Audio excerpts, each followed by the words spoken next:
people tend to prefer to live in a non-Muslim country. That is certainly true for Hindus, for Christians. From the Middle East there are many running away. In my country, you see, there is quite a number of Middle Eastern Christians. Also Muslims want to run away. Many of these Syrian refugees prefer to live in Germany or to go to America rather than to go to Turkey or some Islamic country in their neighborhood. So there is something wrong with Islamic regimes. India now is break even. The population is no longer growing, or at least the birth rate is no longer growing. It is at even level, a reproductive level, 2.1 per woman. But that means that the Hindu birth rate is already clearly lower than 2.1, whereas the Muslim birth rate obviously is higher than 2.1. So what you're going to get now, well, very soon the Hindu number is going to level off, like at most one generation from now, whereas the Muslim population keeps growing.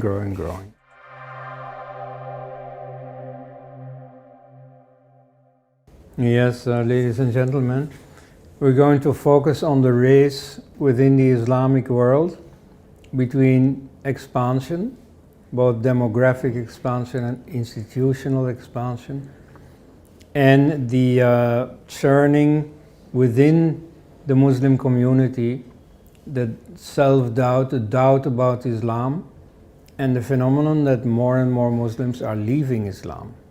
The subject of Islam is something that I haven't really been busy with for quite some time, because I decided already at least 10 years ago that everything has been said. It's a very simple topic. I mean, you can of course fill your life finding out more details and the whole history and so on, but essentially it is very simple. So I didn't care for it anymore, except that in my society in Western Europe, well, Islam is on the march, and it came much in the news with the terror attacks.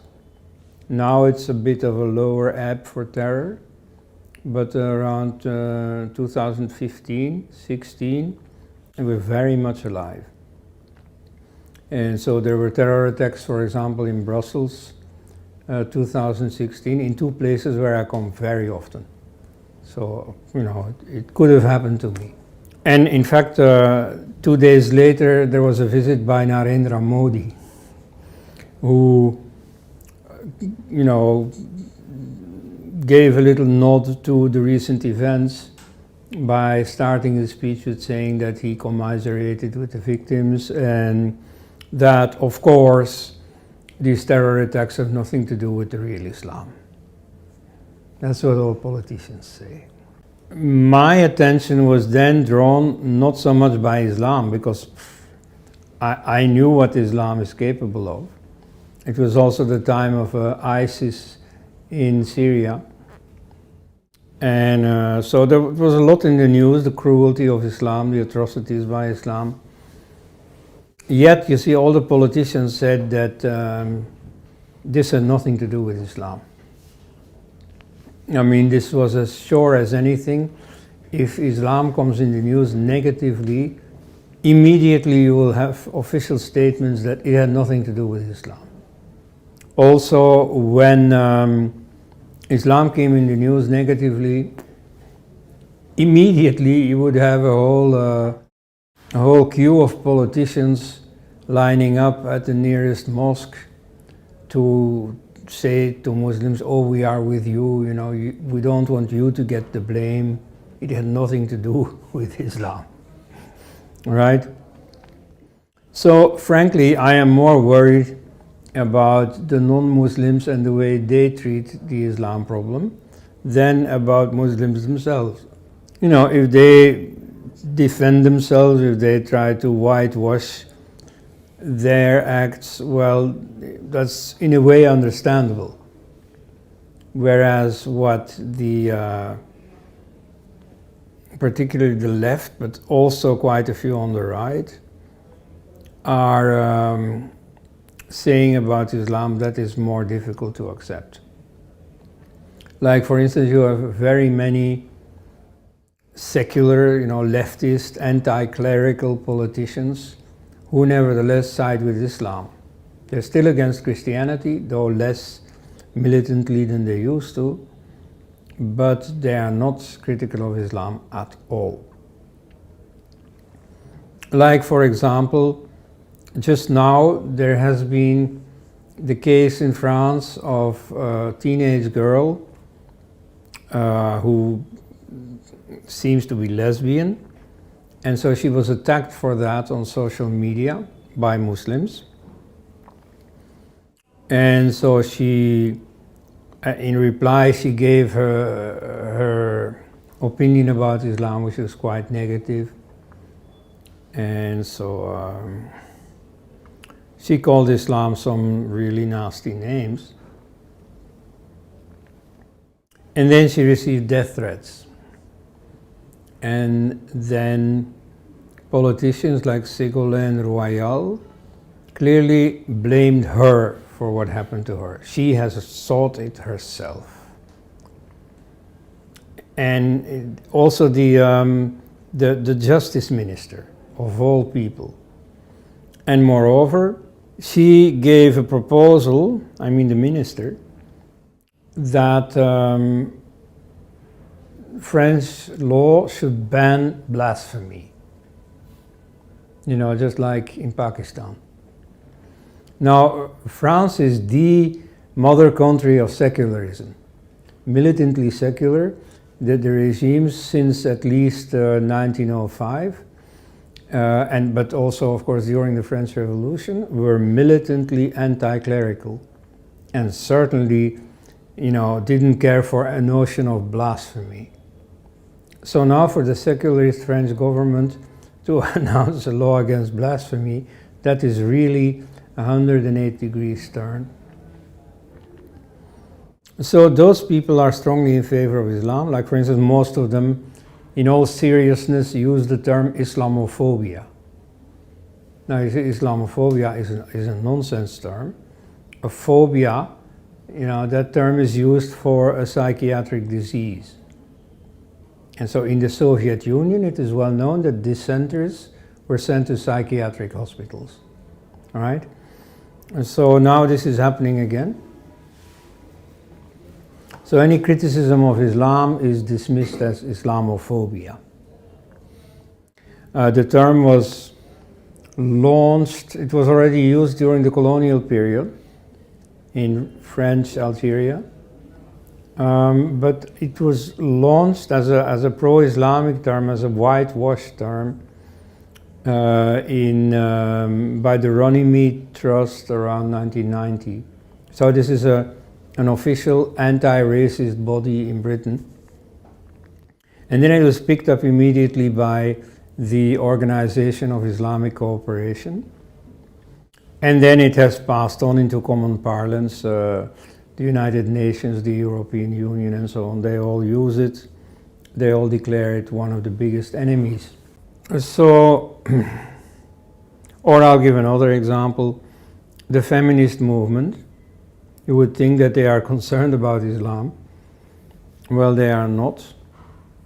For instance, to take one of the most serious problems, I'm not going to talk about the hijab, the veil. Of that, I would say, well, it's not so important. In fact, I myself was once thrown out of school for having long hair. That was a provocative thing in those days. So I am very much in favor of the freedom of people to do with their looks what they want. Only that is very often not the case. You see, girls wear this because they're forced to.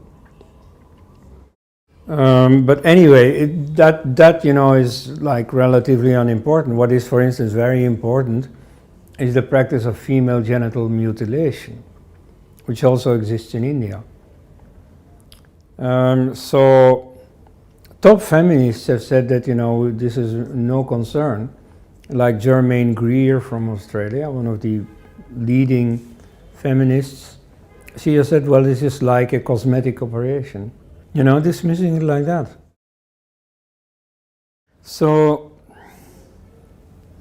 the liberal attitude towards the Islam problem, that I find very problematic. Now, of course, in India you get to see a lot more of the threat that Islam poses. Like just now, here in Delhi, this agitation against the Citizenship Amendment Act. Right now I am motivated to talk about the Islam problem itself.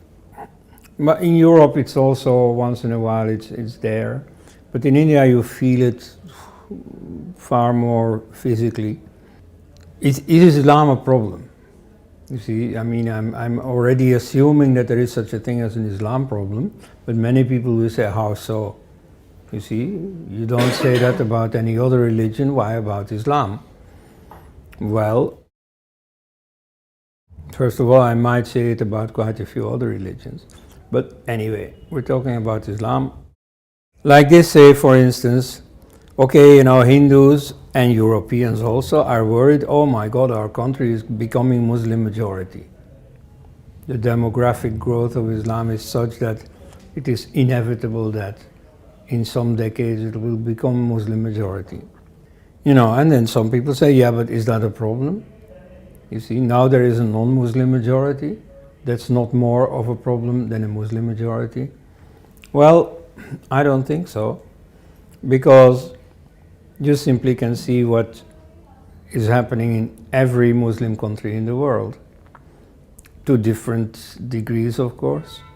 Like, for example, Malaysia. It's not too bad, it's not too dictatorial. Nevertheless, in the first elections in Malaysia, the Muslims were about 48%. In fact, let's say 50%, because the Adivasis, the real original inhabitants, didn't really take part in the political process. But so, having just enough to get the majority, from then on the Muslims started changing the whole polity and making it more and more Islamic, and introducing more and more discriminations against the Chinese and the Indian minorities, which they managed to give a secular coloring by introducing discriminations that would favor the Bhumi Putra, the sons of the soil. Now, strictly speaking, as a historian, I would like to remark that the Malays are not the sons of the soil. You see, the Austronesian language family to which they belong originated, as far as we can trace back, in southern China, and it spread all over from Madagascar to New Zealand. The whole island world was populated by them. And so Malaysia is in that same case. The original population is, in terms of physical type, more negrito, as they say, quite distinct from the Malays themselves. And so they are the real Bhumi Putras. But okay, let's not fuss about that. At any rate, they introduced a number of discriminations in favor of Islam. So now they're far more than 50%. Well, and so in a way, Narendra Modi, with his introduction of politics in favor of the refugees from Islamic countries, could easily have included Malaysia, right? Though indeed it is not as bad as Pakistan. But okay. So this is the case in every Muslim majority country in the world. There is always some degree of discrimination against the others. There is less so than in some places in the Middle Ages, like in India. We were pretty violent, pretty oppressive. But, because they are all influenced to some extent by the New World Order, by Western values of tolerance and so on. To some extent, they can't go too far. But still, people tend to prefer to live in a non-Muslim country. That is certainly true for Hindus, for Christians, from the Middle East. There are many running away. In my country, you see, there is quite a number of Middle Eastern Christians. Also, Muslims want to run away. Many of these Syrian refugees prefer to live in Germany or to go to America rather than to go to Turkey or some Islamic country in their neighborhood. So there is something wrong with Islamic regimes. And so people, dread the day that Muslims become the majority. For instance, in India. Now, if you look at the demographic figures, it is very certain that Muslims are going to take over.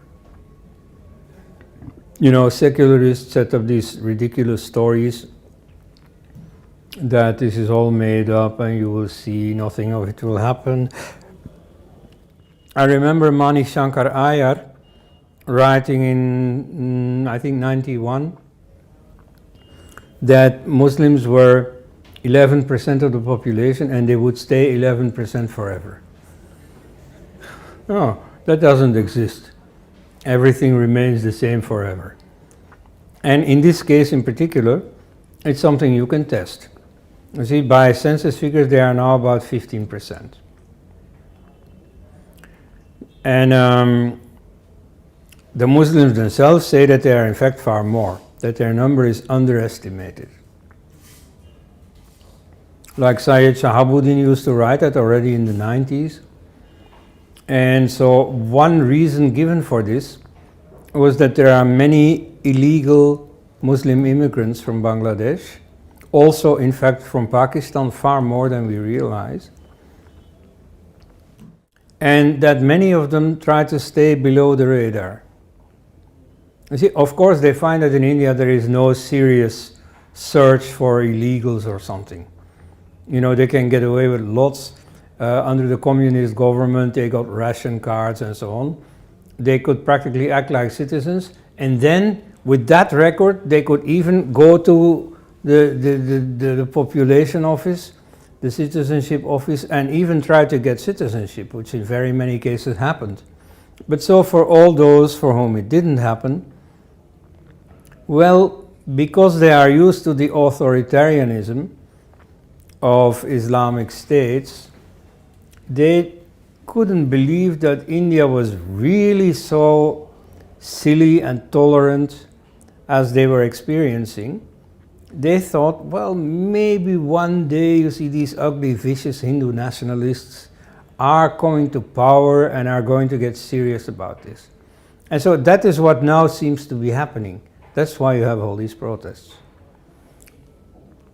Now, I don't know if it is really going to materialize, but at any rate, now it is really in the air. And so all the Muslims who have been lying low, turn out to have been wise in doing so. Now, so according to Shahabuddin, the late Shahabuddin, or many others now, the percentage of Muslims is seriously larger than 15. In fact, yesterday some lawyer of Hindu nationalist persuasion told me that Muslims in India are not 200 million, they are actually 400 million. Now, that I wouldn't have believed. You see, I thought maybe 20 million more, but 200 million. And he said, no, you see, don't be mistaken. And so the real reason why there's so much against the population register is precisely that they don't want this to come to light.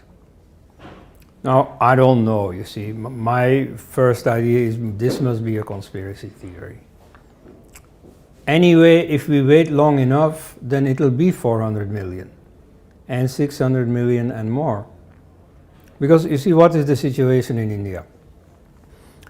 Some fellow busy with demography told me that India now is break even. The population is no longer growing, or at least the birth rate is no longer growing. It is at even level, a reproductive level, 2.1 per woman.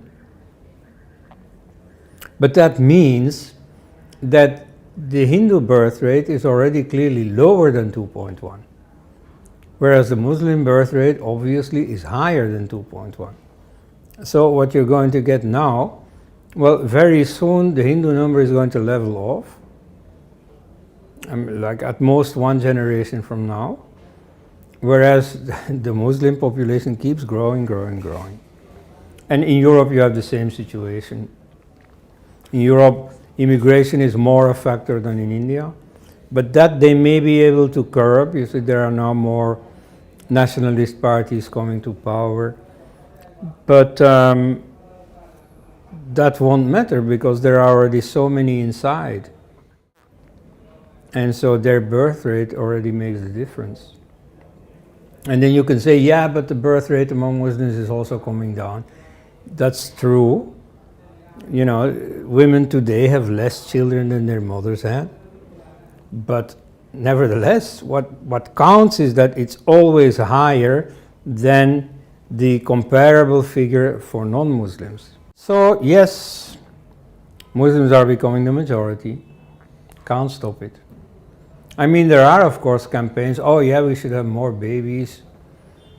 Like for instance, in one of the Christian denominations in Kerala, they had a letter read out in church for all the faithful, where every Christian there was called on to have at least 4 children. Exactly the same that was proposed by Shimon Peres, the Prime Minister of Israel some 30, 40 years ago.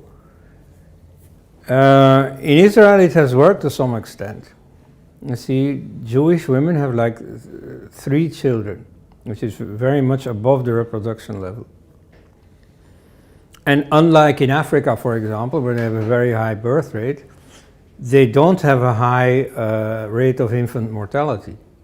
You know, it's a Western society, medicine and so on. So there is a clear rise in Jewish population in Israel.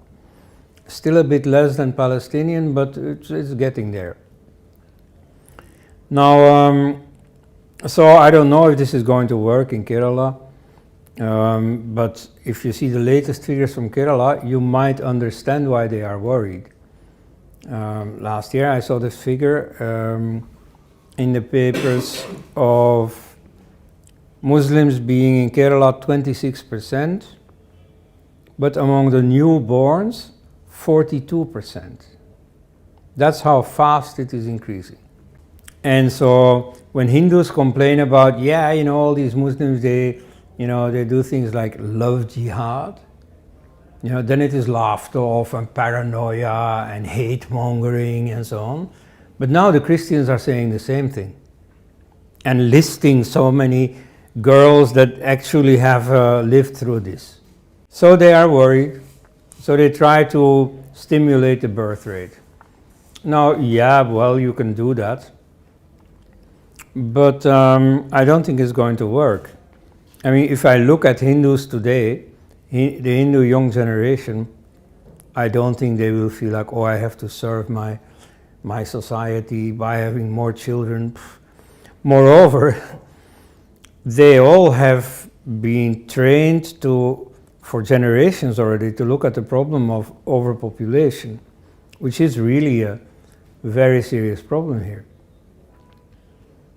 I grew up when Holland and Flanders, the northern part of Belgium, were the most densely populated in the world, except for Bangladesh.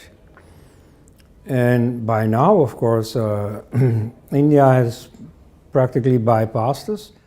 Certainly northern India. You know, I mean, I once took the train from Calcutta to Delhi, and I can't remember one moment when I didn't have people inside. I looked outside and you see there were little villages or there were people working the land, and so everywhere it was full. If you drive through France, you see many areas are just, you know, without people, just uninhabited. In India you only get that maybe in the Himalaya or so. Now, so it is really, he's getting really full. And so very many people say, well, what should I have more children, you see? This is my country, I have to take care of it, and this is one thing that I must do. And you can't go to so many other countries either, they're also filling up. So I mean, it makes very good sense to have population control. Whereas the Muslims, on average, don't care. You say, okay, if we have to have less babies, okay, let the others have fewer babies. We'll continue reproducing. So that's a fact. And I think from a human rights viewpoint, there is very little you can do about it. It may also not work. In China, for example, you had the enforced one child per family policy. Even at the high tide of this policy, the Chinese population was still growing with more than 10 million a year. But on the other hand, it is possible to control the population, but not necessarily with these means. You see, in Taiwan, they had the same decline of the birth rate. And there the population is about to diminish, like it is already very much diminished in Japan. So actually you didn't need all this repressive policy, this one child per family policy. You know, you just raise the living standard, you raise the rate of female education, and automatically you get a lower birth rate. Anyway, that is only when the things that you teach the children are promoting this tendency to have fewer children. But you see, when in the madrasa, they learn about Muhammad saying explicitly, I want the Muslims to be more numerous than anyone else. That's what he said. Well, then that's what they're going to do. To some extent, of course, the realities of life may limit that. It may be so overpopulated that buying a house is so difficult, you know, for younger people starting from scratch, that they will have fewer children. Okay, but even then they will still have more children than the Hindus in the same situation. Okay, so I think I've pretty much made my point. Demographically, you're certainly going to lose. Now, am I panicking? Well, maybe by the time I die it won't have happened yet, so I needn't care. But then again, I have children and I also think about them, so I ought to panic. Yet I'm not panicking. Because apart from this phenomenon of numerical expansion, which in Europe also brings with it institutional expansion, where more and more Islam is getting recognized, the Sharia is being accepted more and more. So. But in India that stage is already complete. You see, there is a full acceptance of Islam. It has, you know, the Sharia in its personal law. But so the demography is there, so okay, you see the Islam expanding, but at the same time, you have a tendency of Islam to weaken from the inside.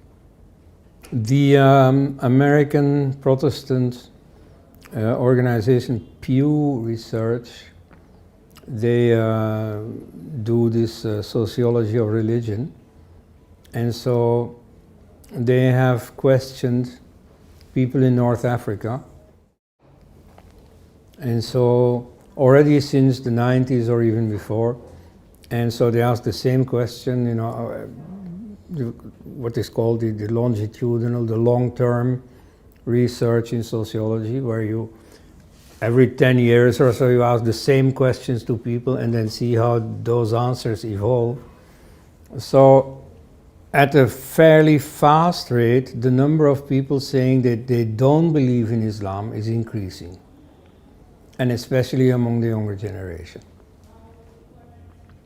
Now, to some extent about the young generation not believing, many Muslims will say, yeah, but that doesn't really count. You see, that's how youngsters are. They're full of themselves, they're full of their own little, you know, sexual pursuits and whatever. and so they have no time for religion, but that's okay, as they grow older they will become more religious again. And that's a phenomenon the world over in every religion. But still, you see, the virtue of this long-term study is precisely that you see how even within the younger generation this phenomenon is increasing. So the present younger generation is less religious than that of a generation ago. Remember the Rushdie affair. Salman Rushdie wrote this novel, The Satanic Verses, which was banned in India. In fact, at the request of this very same Syed Shahabuddin. You see, it had to do with the Ayodhya affair. He had announced a Muslim march on Ayodhya to coincide with some Hindu festival there. And so Prime Minister Rajiv Gandhi at the time said, well, this is a bloodbath waiting to happen. So he invited Syed Shahabuddin and he said, look, we want you to call this march off. What do you want in return? And so one of his demands was the banning of this book that had just been published. And so then the case became famous and it caught on, and then the Ayatollah gave him the death sentence and so on. Now, at that time, all leftist intellectuals in the West, and some of them in India, sided with Rushdie. In India, the situation was a bit complicated. The hard secularists, the communists, they sided with Rushdie, who was, after all, one of them is a Trotskyite. Whereas the Congress side secularists, they wavered, or they plainly sided with the Muslims, like Khushwant Singh, like M.J. Akbar, now the ideologue of the BJP, and I don't think he changed his mind very much. But so at the time he defended the ban. But anyway, so quite a few leftists, and certainly in the West, defended Rushdie. At that time also, I wrote about the affair. In fact, my career as an Islam critic started with that affair.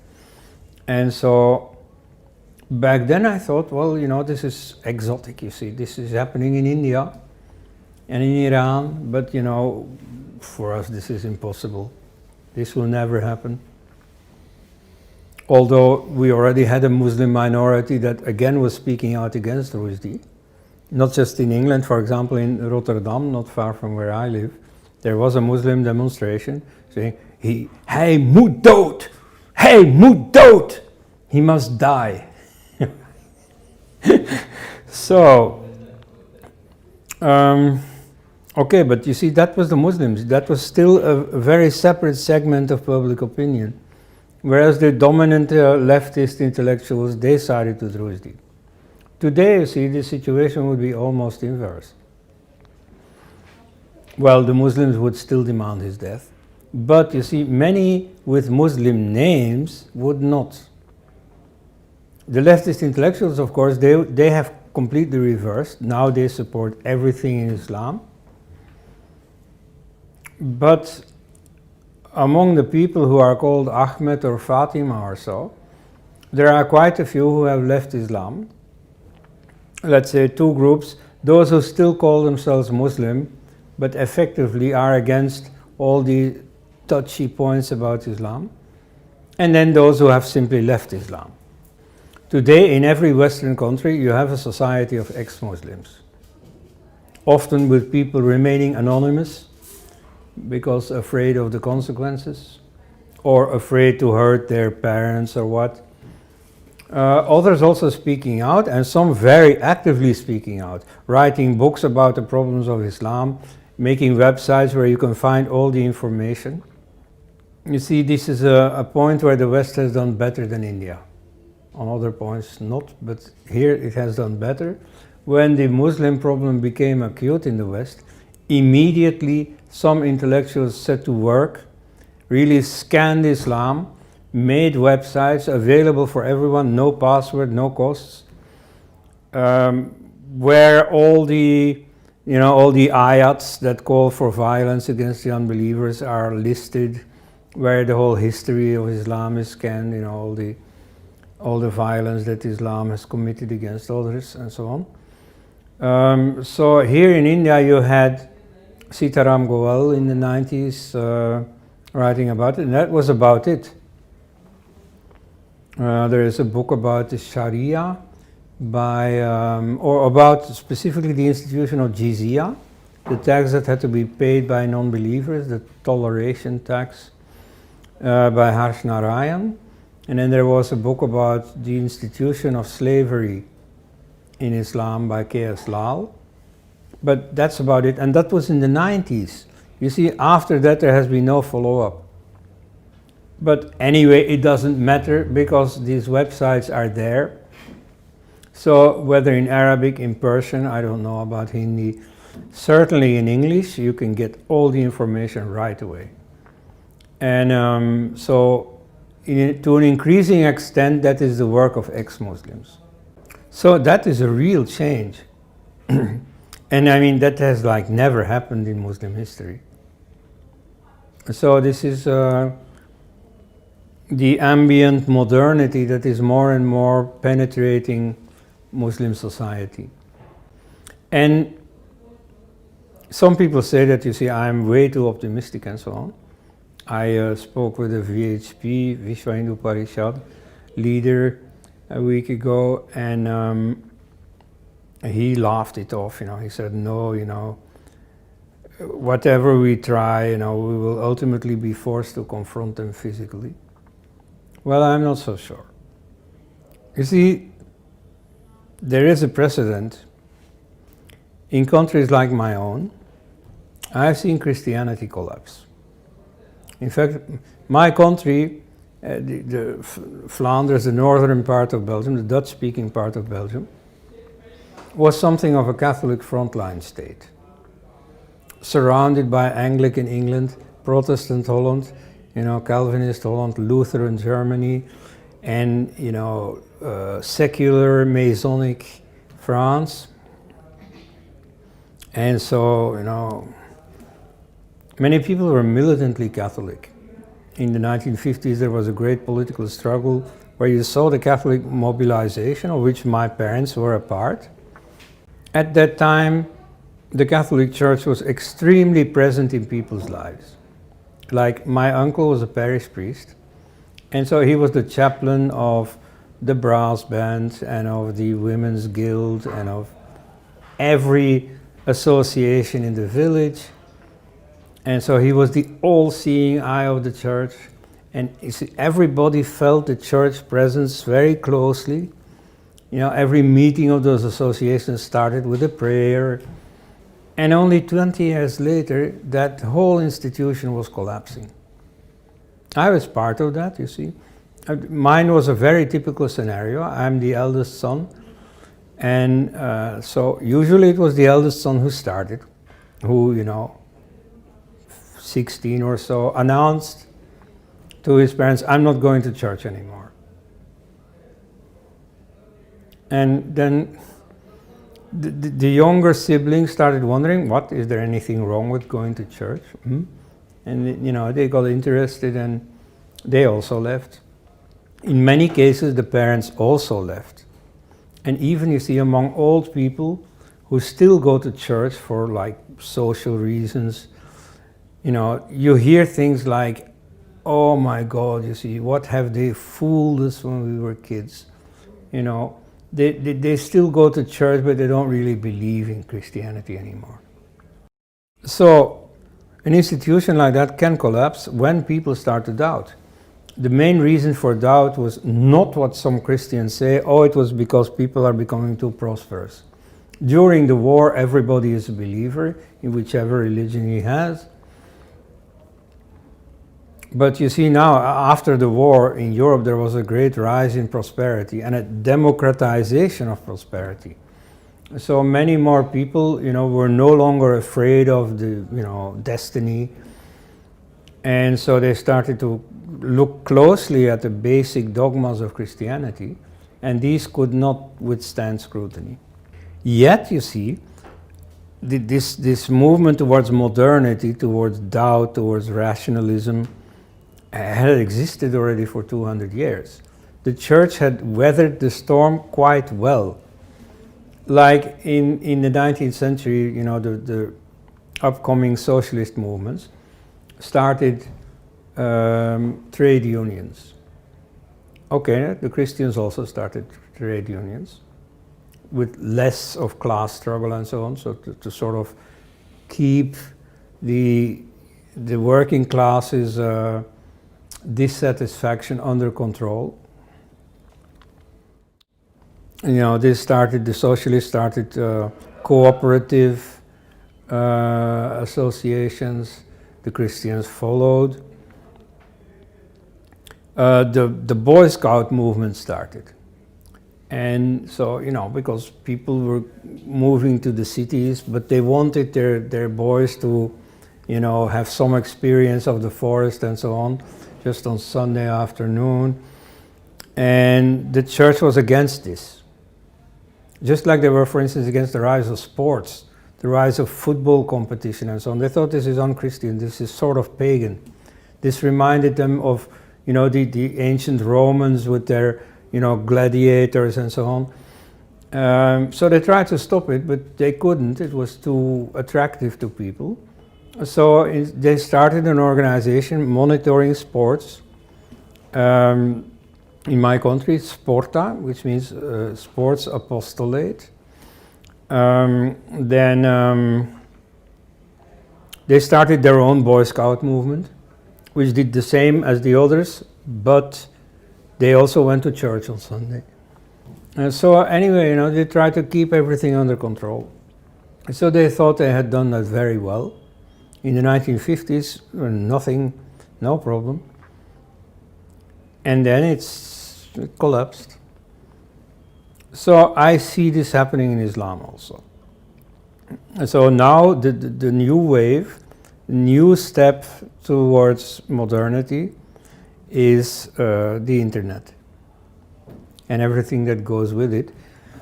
So in the loneliest harem in the desert of Saudi Arabia, you have computers. And so in the secrecy of their own room, they can watch all these Islam critical sites.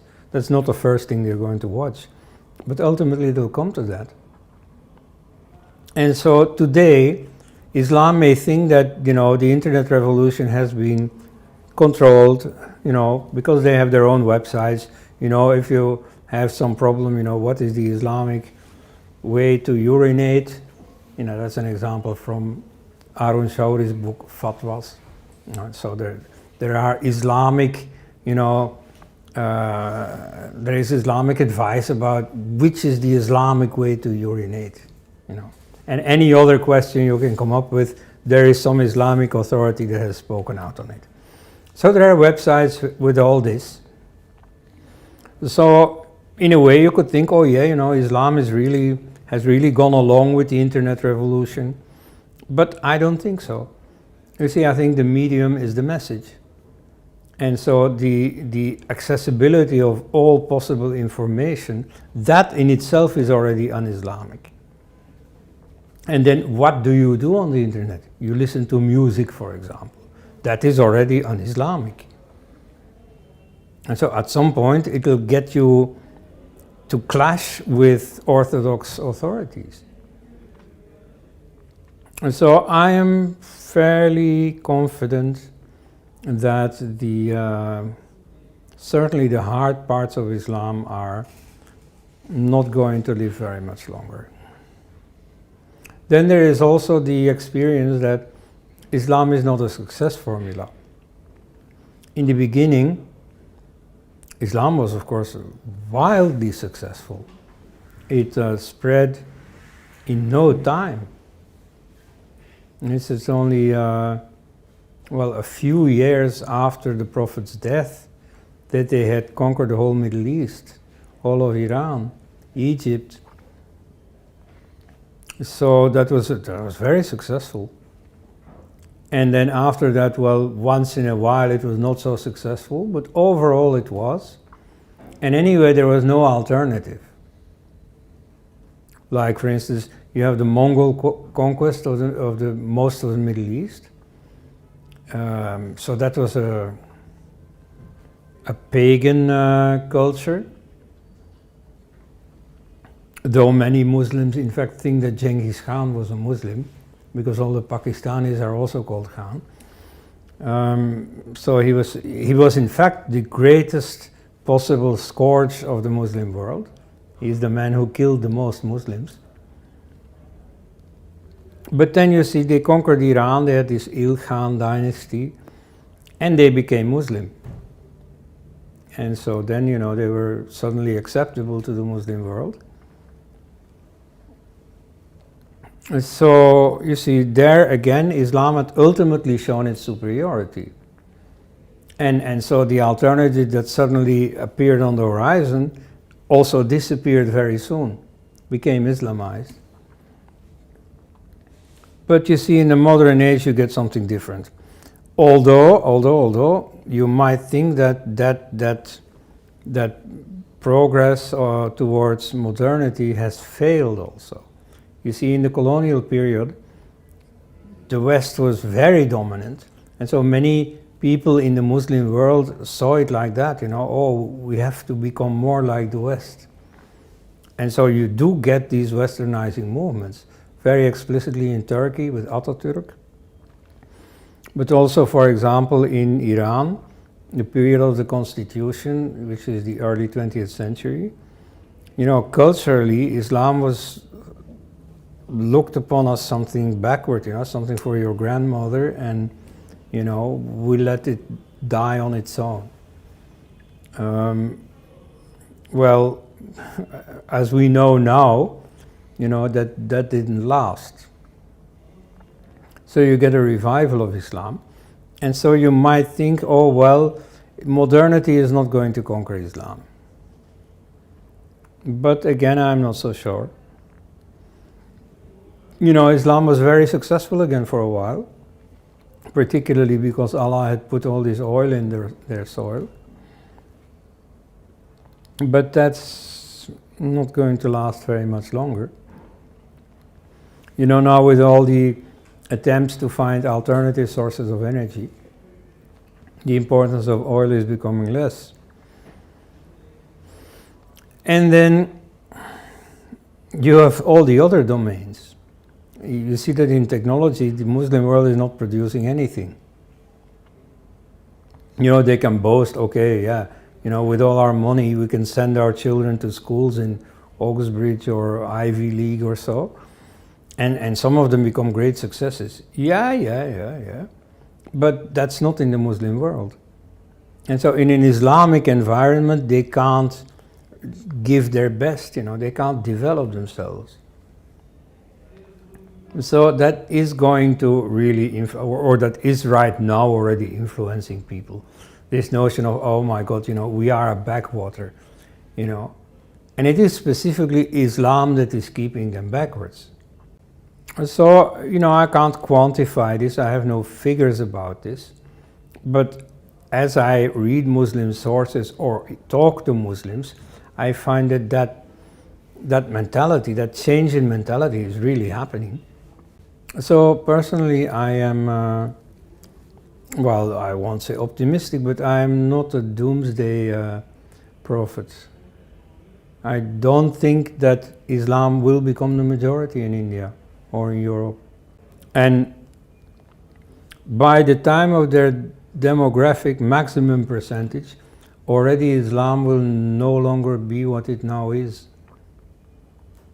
You see, because again, you have two tendencies. You have those who really leave Islam, but then you have the influence of that group within Islam. You have all those who still call themselves Muslim, but nevertheless, you know, don't want to practice all the extreme policies that Muhammad advocated. There, of course, you have to be careful. Moderate Muslims are of two kinds. You know, you have those who are really moderate, where their normal human feelings or their attraction by modernity really gets the upper hand over their Islamic beliefs. But then you have those who very much are into Islamic beliefs, but they don't believe in extremism. Why? Well, you can achieve the goals of Islam without this romantic harking back to jihad and terrorism and so on.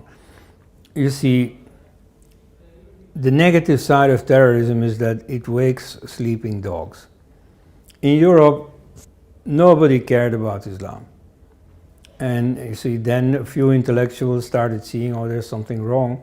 But again, the population as a whole did not care. But then you had these bomb attacks. You know, I mean, like, your sister was taking the plane to take a holiday in Portugal, and suddenly she's dead because on the airport some terrorist had been active. And then it comes in the news and everybody makes statements about it and so on. And so now everybody is aware. And so today, I won't speak out on India, but I can tell you in Europe, the general population, you can't fool them anymore about Islam. You know, the news media are extremely mendacious, are always covering up Islam. You know, if they can, some Islamic crime is committed, they will not give the name of the perpetrator. All that, you see, that doesn't help anymore. If the news says, you know, oh yeah, you know, so many people were killed by youngsters, then everybody knows, yeah, they mean Muslims. So, you know, the general population is very skeptical about Islam. And so, yeah, that is, I mean, here in India, for example, now the present agitation against the Citizenship Act again makes people aware of what they are up against. The enormous mobilization of the Muslim community, you know, even though not very violent and very professionally contained by India's security forces, nevertheless is a wake-up call for most non-Muslims, right? So on the one hand, you see there is this increasing consciousness of the Islam problem. And so what is not yet there, this is, I mean, what I'm saying now is relatively new. Very few people say that. But so at the same time, there is this counter tendency, namely that the Islamic world is weakening. That is very much there. And many people, you see, don't have any global view about what is happening, but see it in their personal relations with Muslims. So yes, you have things like love jihad and so on. At the same time, you also have the opposite tendency. Maybe in India it's not so much yet, because here the religions, not only Islam, are still very compartmentalized, are living relatively separate lives, even though they meet in schools and so on. But in Europe, you see, which is still a more secular society, Muslims who want to leave Islam, or who effectively want to leave Islam, all while keeping an Islamic face for their parents, can more easily blend in the non-Islamic society. And so you get plenty of, you know, mixed couples. In many cases, with the non-Islamic partner converting, which is also very much supported by our politicians. But there are also many others, and they don't come in the news. But so I know quite a few. So again there, you know, you can see in day-to-day life that Islam is not the formidable enemy that many people think it is. So personally I am, well, I mean, we'll see what happens, but I don't think it will be that bad. Okay. So one part which you've not covered is what is a response that, say, the Hindu society, or in general, especially the Hindu society in India, needs to give to Islam, a critical analysis, for example, of Islam. So when Shankarji called for this, he actually said that there's a systematic approach that you may have on criticizing Islam, so as to, in the space of activism, for example, what can we do to hasten the speed of people leaving Islam, for example? Well, there's not much you can do, they have to do that themselves. What you certainly should avoid is to support the Orthodox, is to support the Islamic oppression of Muslims who are in doubt. Like the case I started with in France, where this girl is scolding Islam and receives death threats, and then is chided by French politicians, oh, you brought it on yourself. And who are even demanding that the police investigates whether she cannot be brought to trial for spreading hatred or something. So that should certainly be avoided. But the most important thing you can do for now is to simply stop fooling yourself. You see, when I say that there is a problem with Islam, it is the Hindus, first of all, who will say, no, no, no, no, no. What about the Prime Minister? You see, worldwide, the press denounces him as anti-Muslim and so on. Can anyone cite an anti-Muslim statement of his? I think it's also to do, you said one sentence that it's not as big a challenge, I think towards the end you said. It's not as big a challenge as we think it is, we believe it is. And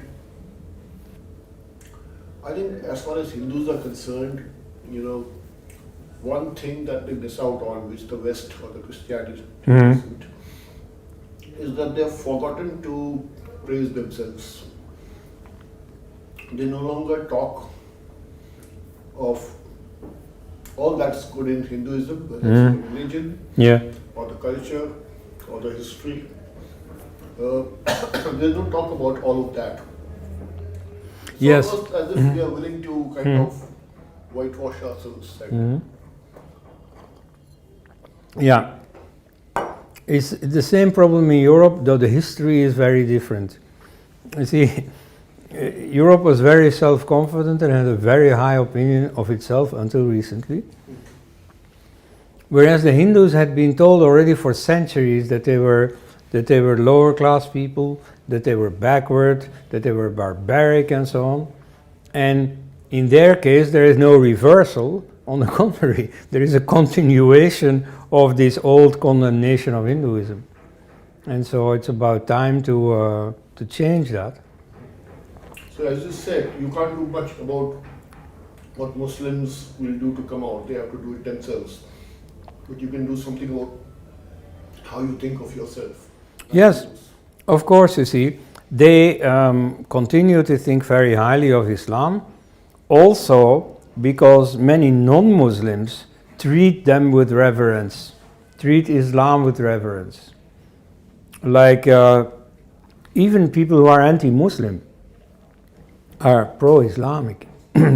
Like Guru Golwalkar, the leader of the Hindu nationalist movement, used to say, Muhammad was a great prophet, Islam is a great religion, but the Muslims are, the word he used was pudgy, the Muslims are scoundrels. And that's what you see very many intellectuals who ought to know better also say, that if at all they recognize any problem caused by Muslims, then they will say, yeah, they have misinterpreted their prophet. The prophet, he knew it all, he had the right vision, but the weakness of ordinary human beings who follow him, they start doing all this mischief. What can I say? You see, it is enormous how people manage to fool themselves. I just saw on social media some discussion about Jahangir, who tortured a number of people like Guru Arjan Dev, for religious reasons. And then, you know, some people replied, oh, but Jahangir was not religious. Come on. You see, the fact that he was a drunkard doesn't mean he didn't believe in Islam. I mean, like in Christianity, in Islam too, you have people who know the rules and don't apply them. And so sometimes in some stage in life, after some crisis, they get religion. And suddenly they become more serious about their religion, which may be a bad thing. Like in Islam, you see this phenomenon very often with people who just live their lives and then suddenly they get religion and they start persecuting others. Okay? But anyway, you see, getting religion in the sense of starting to take your values serious, that certainly happens. But so, even when they don't live up to these religious values, they know what the religious values are, they know they don't live up to them, but then they explain that to themselves. Yeah, but I'm an ordinary human being. I'm not the prophet. I can wear the beard of the prophet, but I am not the prophet. So yeah, okay, I'm not perfect. Okay, fine. And so to make up for that, whenever something happens that makes them want to make up for that, they will show teeth. They will start defending Islam militantly. In fact, it's a thing you see among Muslim communities who need to prove their Muslimness. You see, in Hinduism, many groups try to move out, like the Ramakrishna Mission, like the Veerasaivas and so on. In Islam, you have the opposite. You have groups that are not recognized as Muslims by the orthodoxy and that try to prove that they really are Muslims. I think of the Ahmadiyas. And so they're very fanatical. I mean, they're not recognized as Muslims. Rather than doing the logical thing and say, oh, well, okay, then drop Islam. No. They try to prove that they're really Muslim by being extra fanatical. So yeah, that is there. Now, a good attitude towards this, you can speak out on it, you know. I am not at all advocating any violence or so. That's not necessary. But you can be truthful. And first of all, you have to be truthful to yourself. You see, all these Hindus fooling themselves, it's unbelievable. But then again, I mean, I am not some Westerner who says, oh, these Hindus, they fool themselves. Because right now, the same thing is happening in Europe on a large scale. I mean, the more important you are, or the more visible you are, the more you come on TV, you know, the more subservient to Islam you become. You know, I said, you see, many people cannot fool about Islam. Yeah, that's the ordinary people. But you see, people who are seen in public, they always hurry to be on the safe side of Islam. You have the same thing in India. So that's the very first thing you can do. And then you can speak the truth. Now, about that, many politicians will say, yeah, but I cannot afford that. You know, I don't want to be known as an Islamophobe and so on. That will greatly hurt my career. Well, okay, fair enough. Personally, I don't think anything is gained by not speaking the truth. But all right, if I'm not going to tell them how they have to conduct their own profession. If they say that this is what they need, okay, fine. Okay, so you don't speak the truth about Islam. Well, what you can then do is avoid the subject. You know, not say anything about it. There are so many things you can say. Like, for example, I remember Rajiv Gandhi, he visited Syria, and he said that, yeah, you know, Syria has a lot in common with India because long ago Muhammad bin Qasim brought to India the message of Islam. Well, I mean, it's so silly. That was probably a speech written by Mani Shankar Iyer. But okay. So, what should he have done? You know, you can say, yeah, but diplomatically this was necessary to flatter the Syrians and so on. Well, I don't know.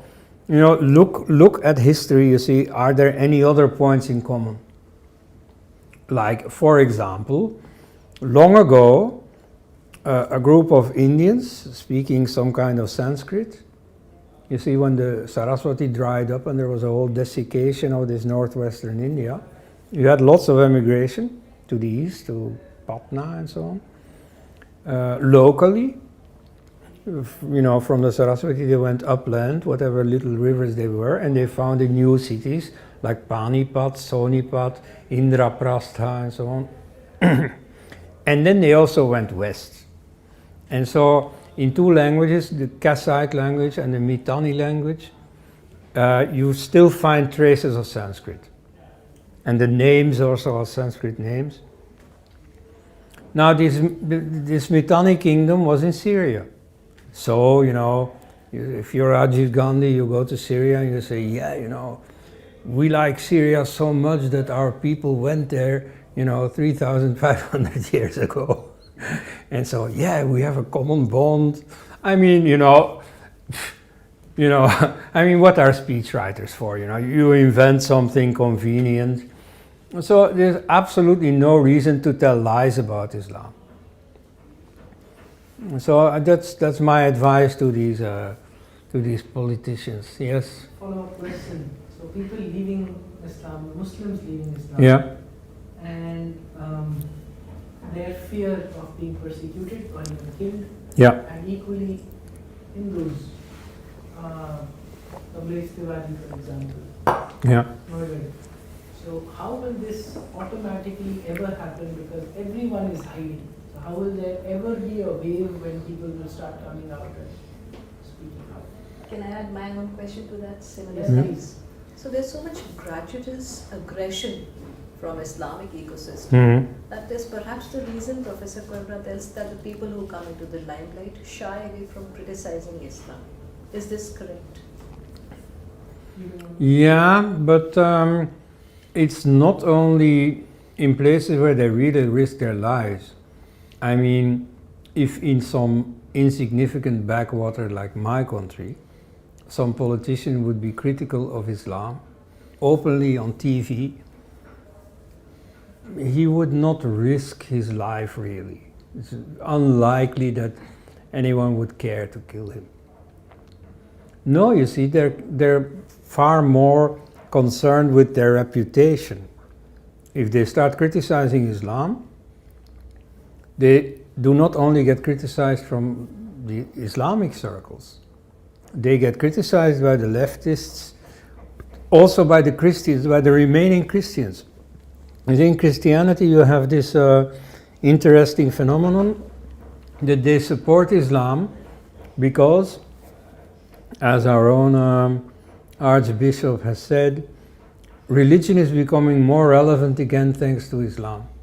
Religion had been practically discarded, was no longer present in the public sphere, and thanks to Islam it is again, right?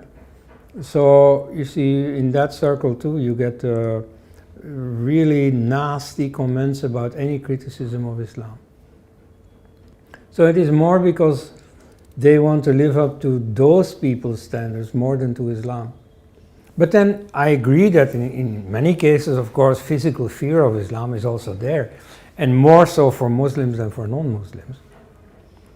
I mean, if I criticize Islam, that's not entirely without danger, but then for many Muslims that means, yeah, you know, a kafir is a kafir, you know, and is defending, you know, his own unbelief. You know, that's not so new. Whereas if a Muslim apostatizes, that's critical. And we don't support each other. Hindus, one Hindu in... Yeah, that Hindus don't support each other may be true, but I think many communities would say that. There is plenty of enmity between Muslims, though indeed that enmity ceases the moment that they face any attack from outside. Then they, of course, stand together. That is indeed something that Hindus should learn a little bit. I want to reiterate my point that I am not at all advocating violence against Muslims. Why?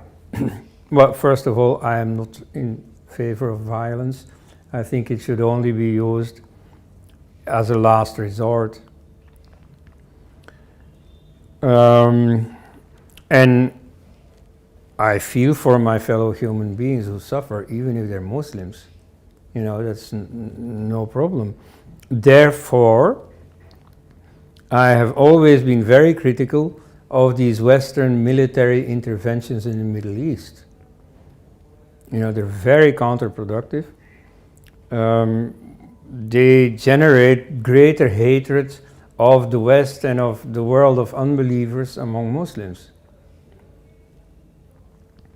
So, what the Muslim world needs is a thaw. It needs to relax. Right now they're all mobilized against the external enemies. And so, you know, they need not be. And you see, in Europe it was in a long period of peace that Christianity collapsed. And so, for that reason too, I'm for peace in the Muslim world. You know, that allows people to mentally develop themselves, to evolve.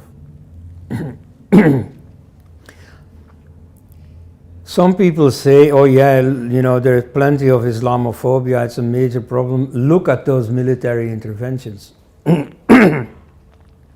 But these two phenomena have nothing to do with each other. Sitaram Goel was a great critic of Islam. He has never hurt a hair on the head of one Muslim. He was very friendly with Muslims. So, by contrast, look at the record of a number of Islamophiles, of Islam defenders.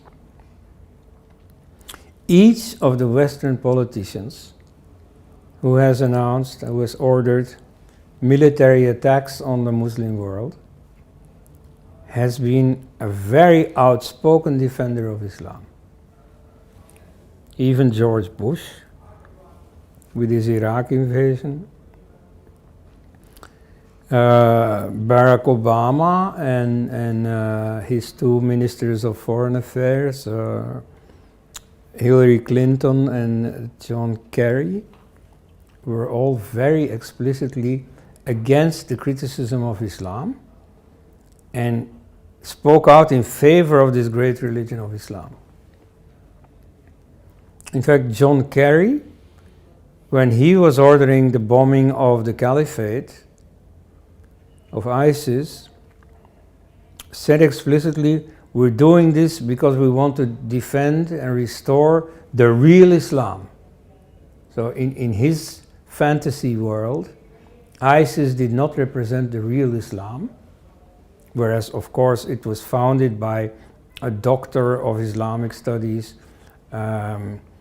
who knew perfectly well that everything he did could easily stand up in an Islamic court because it was covered by the precedent of the Prophet. But so John Kerry, who doesn't know anything about Islam, nevertheless told everyone, yeah, you know, this is not the real Islam, and we're going to teach them. We're going to bomb them. So what he was saying is, in order to uphold the real Islam, we are going to bomb thousands of Muslims to death. John Cameron, the Prime Minister of Great Britain, likewise said about ISIS, they are not Muslims but monsters. Meaning that, you see, he was sending his troops to Iraq in order to kill people who happen to be Muslims, but you see, we now declare them monsters, and so then it's okay. Right? We don't want to kill Muslims, we want to kill monsters. Well, so I am not in favor of that. You see, I think all this bombing was absolutely counterproductive. It was bad for the Western countries themselves. It was bad for the people in Syria, Iraq, Libya. And so it was very bad for the consciousness concerning Islam. So that is certainly not the thing to do. And I mean, I wonder, what happened to the people who advocated these invasions at the time. Like, the invasion in Libya was ultimately started by the French president Nicolas Sarkozy under the influence of a French philosopher, Bernard-Henri Lévy, who was all about human rights and so on, and Gaddafi is a dictator. Well, yes, Gaddafi is a dictator. You see, in that part of the world, it's hard to survive if you're not a dictator. And moreover, he had softened quite a bit. You see, in the 80s or so, he was supporting terrorism, hijackings of airplanes, and very outspoken. If you just saw his interviews, I could understand that America would treat him as an enemy. Like, he was asked at some point if these Spanish cities in North Africa, there are a few cities belonging to Spain, but they are like on North African soil in Morocco. So he was asked, don't you think that this is a problem? And he said, no, this is not a problem. Those cities are Arab cities, meaning we claim them. So why should the Spanish worry about that? I mean, he was fun, Like, for instance, the way he changed the flag. The flag was originally some color pattern, and so he dropped that. The flag is green, just like the Hindu flag is orange. So, I mean, he was interesting, and he was not too oppressive. I mean, compared to other Middle Eastern dictators, okay, he was just one of them. But what is special about him is that he really cared for the prosperity of his people. So he had all this oil wealth, and he used it to improve the life of his people. So you see, then to fuss about human rights, look what human rights they have now. Look at Libya today. So I think that those people who wanted those interventions should really be ashamed of themselves. I wonder if they are. I think I would say the same thing about Saddam Hussein. Uh, He was running a fairly progressive society. Yes. Although he was oppressing the Kurds and all that. And he was a dictator, no doubt. Mm-hmm. He was not spreading elsewhere. Of course, he had a war with Iran, that was long back. Yes, but then, you see, of course he was a dictator, true. But you see, for the minorities in Iraq, he was the best they could hope for. Yeah, that's what I said, the Kurds. And so for a power that is very much a Christian power, the United States, it is bizarre that they had a policy about Iraq that was so detrimental to the Christian presence there. I mean, what they had in the place of this socialist dictator was, you see, these ayatollahs who came to power, and then all kinds of local militias that were not under state control, but that at any rate chased the Christians away. So, and then, you know, other things that follow, like they made room for the caliphate. You know, under Saddam Hussein, there would have been no ISIS. So no, it was a big mistake. I mean, I thought for principled reasons since the beginning that it was a mistake, but I didn't know what was coming. But when you now see the results, you know, how could you possibly defend that? I had a hypothetical question to bounce off you. The lift will shut down. Okay. The same problem. Okay. Last question.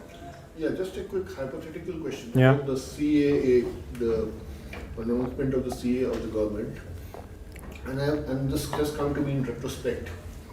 Do you think it would have been a good idea for the government to include the Balochis of Pakistan as persecuted minorities?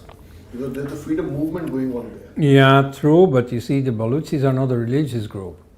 Then you would have to extend the dominion of the law even farther. You know, then you get a lot more ethnic groups, like the Hazaras in Afghanistan. I mean, it was a difficult thing to decide and to define the borders. Like I said, you see, Malaysia could have been included. It wasn't. So that was a bit of a difficult thing. I think that the government should have studied the question more and fine-tuned the text of their law. But I can't say that I really know how it should be done. You know, like the situation in Assam is very different from that in West Bengal, for example. You know, to arrange all that, I'm not sure that that law was really necessary, because to a large extent it is part of the discretionary powers of a government whom they allow in, whom they give citizenship to. And so here they really drew attention to a kind of discrimination, admittedly not discrimination among Indian citizens, but still it looked bad. And so what is really necessary in India is, on the contrary, equality between the religions, namely an abolition of the discriminations against Hinduism. Now here many foreign viewers will not understand what I'm talking about, but there are very serious constitutional discriminations against the majority community. So if you want to do something about that, you promote the idea of equality, and that you don't do by passing a law that speaks about inequality, namely between the Muslim oppressors in the neighboring countries versus the non-Muslim oppressed. Not that that doesn't describe a reality, very much, but to cast that into law and to have your own signature under it, that was not wise. You see, it was not needed. You could anyway have the discretion. Yeah, exactly. Okay, thanks a lot. Thank you.